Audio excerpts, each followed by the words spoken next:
Nice to meet you. Hi, Sandy. Very nice to meet you. How are you today? I've been a little better. Okay. Yeah, I know that we briefly talked over the phone and I read through your charts, but if you don't mind, could you tell me in your own words what brought you here today? Well, I have a lot going on in my life, and I recently went through a breakup. So that just really kind of made things more difficult for me, and I kind of feel like I'm not, doing very well at all. I feel like I'm kind of like a failure after this breakup, and yeah, I've just been trying to deal with that. Okay, that sounds really hard. I know breakups are Yeah. never easy, but could you tell me a little bit more about what you mean feeling like a failure? Well, I try, to keep up and work in school, and I just feel like after this breakup that, I'm not a good girlfriend or that I'm not good enough, for him. So it makes me kind of feel like I've already been divorced before, so it was just kind of defeating to have, another relationship end. Okay, so it was really hard for you to go through this breakup. Mhm. Okay. How long were you guys dating for? We were together for about 3 months. I met him at the bar that I worked at, and I really liked him. He was really sweet, really nice, really good looking, and I thought that we were going to be, I know we weren't together for a long time, but I really thought that, we were going to get married and, things were going really good. So things were going really good with him at first, and then Mhm. just kind of came to an end. Yeah, it was pretty abrupt. Like I really saw a good future with him, and I wanted to just be honest. Put all my cards on the table, and tell him everything about me. But I think it was too much, and I think I scared him away. Oh, would you mind telling me what it was that you told him that you felt like you scared him away? Well, he asked me, he noticed that food would like disappear. So he would go to get, leftovers from the night before so he could take it to work and he would see that they were gone. And, at night I just get really hungry and I just eat everything in the fridge and then I feel really bad about it. I feel guilty, and he was upset because around him I don't want to eat and I tell him I'm not hungry and then he wakes up in the morning and all the food is gone. So he told me that he needed space right now and he left. Well, first of all, I want to say thanks for being open and honest with me. That probably wasn't easy to come forward and say. Yeah. So you told Brandon what was kind of going on personally with you, and Mhm. it scared him away, it sounds like. Yeah.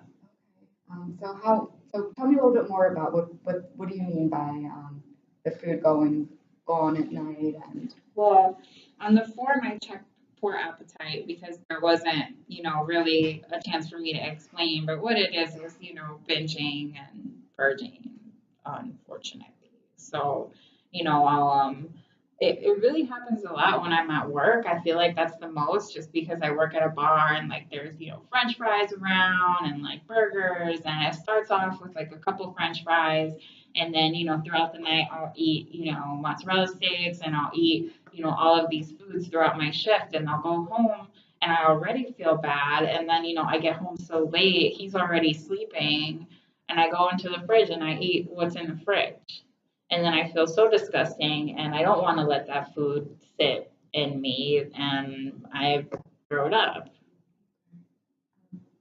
how long has this been going on for? Since the divorce Okay. And you were divorced how long ago? 4 years ago, so it's been going on for a while. Have you seen anyone in the past to talk about this? I know here on your chart it says that you saw your doctor in the past and you prescribed you Prozac. Was it for these binge eating disorders? No, I mean I didn't really talk to him about it because he's just like a doctor. He's not like a therapist or anything, but he could tell when I went for my physical, I was really anxious that day. And I just told him that, I've been really stressed out since the divorce and feeling really down. And that's when he prescribed me the Prozac. But I didn't talk to him about any of my eating problems. Okay, so he just kind of picked up that you were feeling anxious and depressed and you just kind of looked at that and didn't really want to open up to him about that. Yeah, and I didn't take it for that long. I don't really think it worked very well, and I'm not taking it right now. So how are you coping right now? How, I mean, can you tell me about maybe how frequently usually, you would say in a given week that you're binging and purging? Well, I only work about, 3 nights a week, and that's usually when it happens, is when I'm working. So probably like around 3 or 4 times a week. Okay, so it's just really strictly happening while you're at work. Yeah. So there's times during the week when you're not binging and purging? No, no, I think this the stress of being at work is what kind of triggers it for me because, as a bartender, I have to worry about, 100 things at once at any given time. And, the food just kind of is a way to take my mind off of those things for just 1 minute.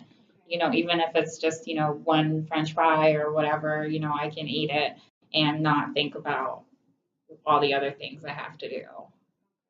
So it sounds like it might be a mindless that you go and pick at something, but Yeah, what I'm hearing from you is like kind of once it starts, it almost sounds like you can't control it and you yeah. just keep getting into these cravings. Hmm.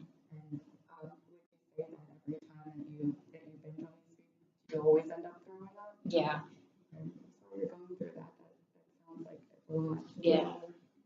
Um, okay. So let me ask you this. I hear what you're going through, these problems, and you said that you're in school and you're pursuing your degree. Mhm. I know that you just went through a breakup, so this might be a little bit, it's going to require some imagination on your part. Let's just say that you were to go to sleep tonight and you woke up in the morning and all of your problems were solved and you were really living your best life. Could you tell me a little bit more what that would mean for you? Yeah, that would be nice.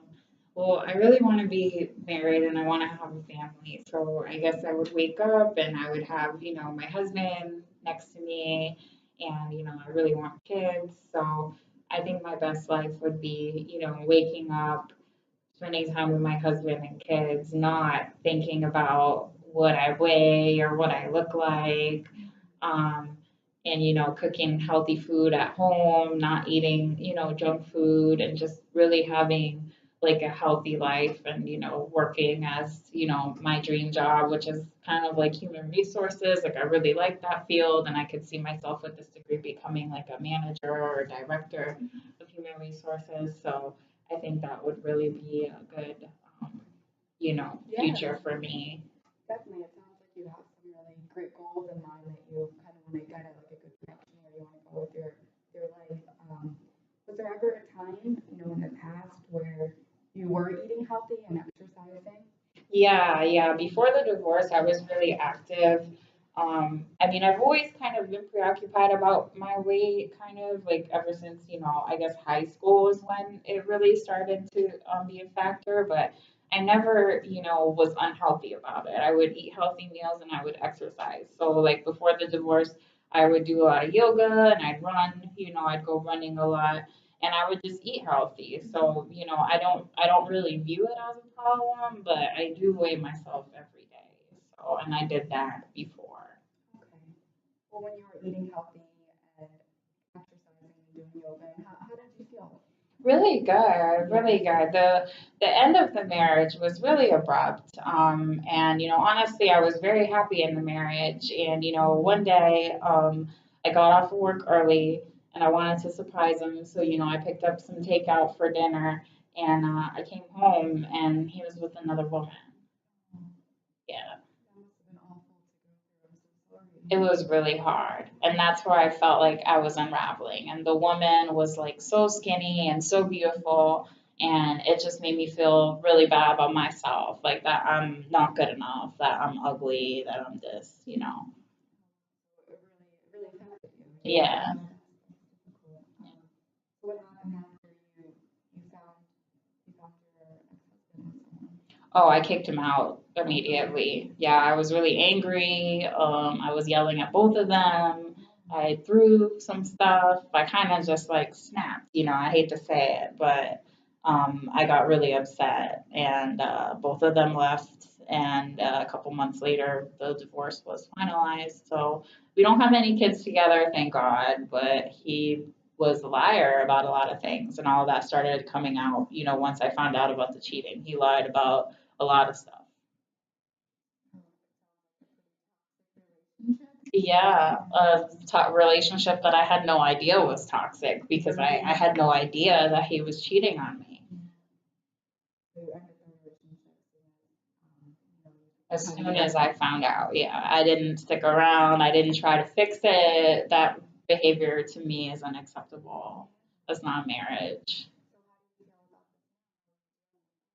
Well, it was a while ago, so I feel like I've pretty much come to terms with it. But to be honest, that after what happened with Brandon, I just feel like those feelings kind of came up again. Like I know he didn't cheat on me, but I still feel like I'm not good enough, or I'm not, those feelings are kind of coming back now, and that's a little scary to me. So it sounds like you've been hurt twice, really badly by someone that you really cared about, and you Yeah. kind of put your heart out there on the line for them. So Mhm. understand how crushed you must feel. I'm also hearing though that both of these instances may have caused some of these binging and purging tendencies that you have. Yeah, it definitely got worse, after Brandon left. And is there anything that you find is there ever a time when you're thinking about binging and purging at home, but you don't, you choose not to? Yeah. Sometimes, I mean, to be honest, sometimes I'm just tired, and then I'm like, oh, I have to do this again. I have to get up. So there's sometimes that I don't do it. I do really think about what I eat a lot, but the only time I really do it is after, I work because it's so late at night and it's kind of like, it's almost like my little habit now at this point. Like it's like a routine now. So, but there are times when I don't do it. How do you feel after those times when you kind of just can get past not giving into binging and purging?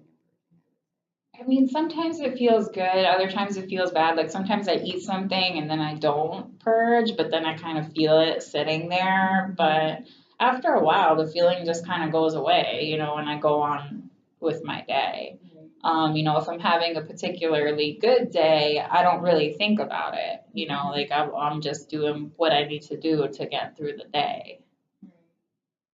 I'm just wondering, do you have anyone close to you, like a friend or a family member that you tend to call when you're having these feelings of loneliness or coming home from work and feeling a little Yeah, anxious? yeah, I have my best friend, but she doesn't live locally. So sometimes, when I call her, she's there, other times she's not, and then I have to wait for her to call me back. And sometimes I feel guilty, I don't want to be calling her all the time with my problems, so I don't always call her if I'm too embarrassed or not really feeling up to it. Okay. Um, so I guess my concern, to be honest with you here, is that you're almost using to kind of cope with how you're feeling. It seems like you might be turning to binging and purging initially to kind of deal with some depression and anger inside from these breakups. Yeah, But it sounds like it's been going on also for a while, that it's become almost like a habit. yeah. It sounds like you kind of just got familiar with going to work and getting into these urges and cravings, and it's just almost like acceptable in your own life now, which is definitely it's scary. Yeah, So I'm definitely very sorry that you're going through this, but I can say that I'm really proud of goals that you really have set for yourself. It sounds like this is something that you really want to get out of and become a healthier person. yeah. Um, so I definitely want to continue to work on that with you. Okay. Kind of what I'm here for is I would think it would be really beneficial if we kind of checked in on a regular basis. And it's like I really want to work towards these goals that you have set in your future. It sounds like you really want to finish school. Sounds like you have a vision in life that you want to get married Yeah. and have a loving relationship and a family and be successful and be happy and healthy and confident in yourself. And I think you can really get there. It shows a lot of initiative on your part that these are the things that you want. But I think your first step really is going to be to talk about these binges and purges and kind of figure out when and why they're happening. If that makes sense to you. Yeah.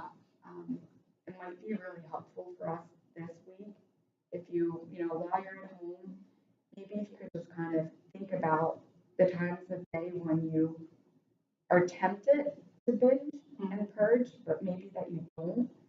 Okay. You mentioned mentioned that it doesn't happen all the time, right? So you want me to keep like a journal? That would be really helpful. Okay. If you could do that. Yeah. I would just say that there are times when you want to do it and then the feeling just kind of passes. Yeah, it passes just kind of away. goes away sometimes. Yeah. Okay. So I think that, I mean, that's a great start. I mean, it shows that it doesn't happen all the time, that there's something in you that's telling you not to do it. And I think if we can kind of tap into that and maybe see what that looks like and when those times come. and Okay. kind of build on that. All right. I think that can help. Yeah, I can do that. Okay. Would you be able to maybe meet next week and Yeah. around the same time? Yeah, yeah, I can do that. Well, yeah, so if you could just again this week, just kind of keep track of how you're feeling when it comes to these cravings and times when you want it, would give us a starting point to tackle some of these goals. Okay. All right, well, it was really nice to meet you. All right, you too. Thanks. Take care.